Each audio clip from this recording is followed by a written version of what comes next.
क्या कभी आपने सोचा है कि एक बेज़बान जानवर की आह जालिम इंसान को किस हाल तक पहुंचा सकती है?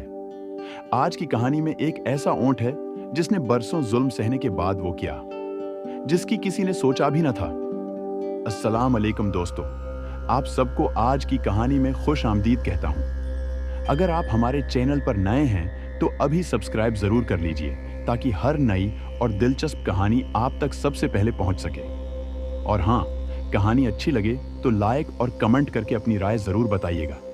आपका एक कमेंट हमें मजीद खूबसूरत कहानियां सुनाने का हौसला देता है। तो चलिए शुरू करते हैं। आज की कहानी एक दफा का जिक्र है कि एक दिन धूप आसमान से आग के शौले बरसा रही थी। सहरा की रीत सूरज की तपश से दहक रही थी, जैसे कोई बड़ा तनवर दहक रहा हो। इस वसीया और सुन्नाटे वाले सहरा में एक काफिला आहिस्ता आहिस्ता अपनी मंजिल की तरफ बढ़ रहा था।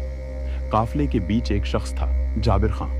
वो ताजिर था मगर दिल का सख्त और गुरूर से भरपूर। उसकी आंखों में तकब्बुर की झलक थी और हाथ में हमेशा चाबक। कोई खादिम मामूली सी गलती करता तो वो फौरन इस पर चाबक बरसा देता। जानवरों पर तो उसे खासकर रहम नहीं आता था। इसी काफिले में एक ऊंट भी था जिसे सब सफदर के नाम से पुकारते थे। सफदर एक वक्त में काफिले का सबसे ताकतूर ऊंट माना जाता था, मगर अब सालहा साल के बोझ ने उसे थुका दिया था। उसकी कमर झुकने लगी थी, पेट पर पुराने जख्मों के निशान थे और आंखों में अजीब सी बेबसी। लेकिन जाबिर खां की नज़र में सफदर अब भी सिर्फ बोझ ढोने की मशीन था। वो सबसे ज्यादा सामान इसी पर लाद देता। अनाज की बोरियां, पानी के मशकीज़े, कीमती सामान सब कुछ सफदर के हिस्से में आता। और जब वो जरा सा भी लड़खड़ाता, चाबक उसकी पीठ पर पड़ता। एक दिन का वाकया है। दोपहर का वक्त था, सूरज आग की तरह दहक रहा था। काफिला रीत के टीलों के दरमियान सफर कर रहा था। सफदर के कदम लड़खड़ाने लगे। प्यास और थिकन ने उसकी जान निकाल दी थी। वो एक लम्हे के लिए रका और हल्की सी आवाज निकाली। जाबिर खां गुस्से से चीखा, ऐ निकटो जानवर, अभी दम घट गया। और उसने जोर से चाबक मारा। सफदर ने एक किराह सुनाई, लेकिन फिर भी बोझ उठाए आगे बढ़ा। काफिले वाले ये मंजर देखते रहे मगर किसी ने कुछ न कहा। काफिले में एक नौजवान खादिम था, रहमत। वो नरम दिल इंसान था। सफदर की हालत देखकर उसकी आंखें भर आती। जब मौका मिलता वो छिपके से ऊंट के मुना के करीब पानी की मुश्कीज़ा लाता और चंद कतरे पिला देता। सफदर की आंखें जैसे शक्रिया कहती। इसी रात काफिला एक छोटे से नुखलिस्तान पर रखा। सब आराम करने लगे, मगर रात के आखिरी पहर अचानक आसमान पर बादल छा गए। तेज हुआ चलने लगी। काफिले वाले घबरा गए। थोड़ी देर में रीत का खौफनाक तूफान आ गया। रीत की दीवारें उठने लगी, ऊंट चीखने लगे, लोग अपने चेहरे ढांपने लगे। काफिला बिखरने लगा।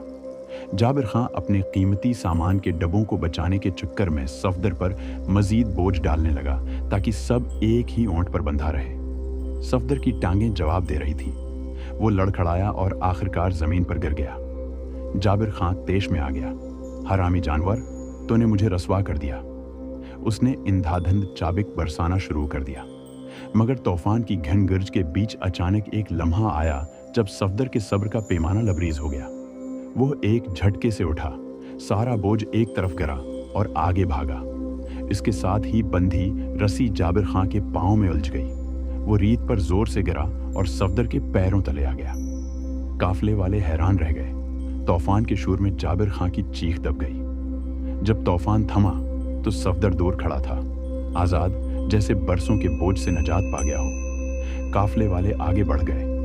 रहमत ने सफदर को प्यार से थपथपाया और अपने साथ ले लिया। इस दिन सबने देखा कि जुल्म ज्यादा दिन नहीं चलता। वो ऊंट जो बरसों मजलूम रहा, आखिरकार आजादी पा गया।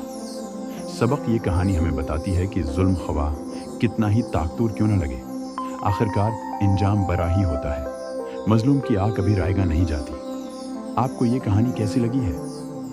कमेंट्स में जरूर बताएं। अगर आपको कहानी अच्छी लगी तो लाइक करें, अपने दोस्तों के साथ शेयर करें, और हमारे चैनल को सब्सक्राइब करना ना भूलें ताकि आपको हर दिलचस्प आप तक सबसे पहले पहुंच सके।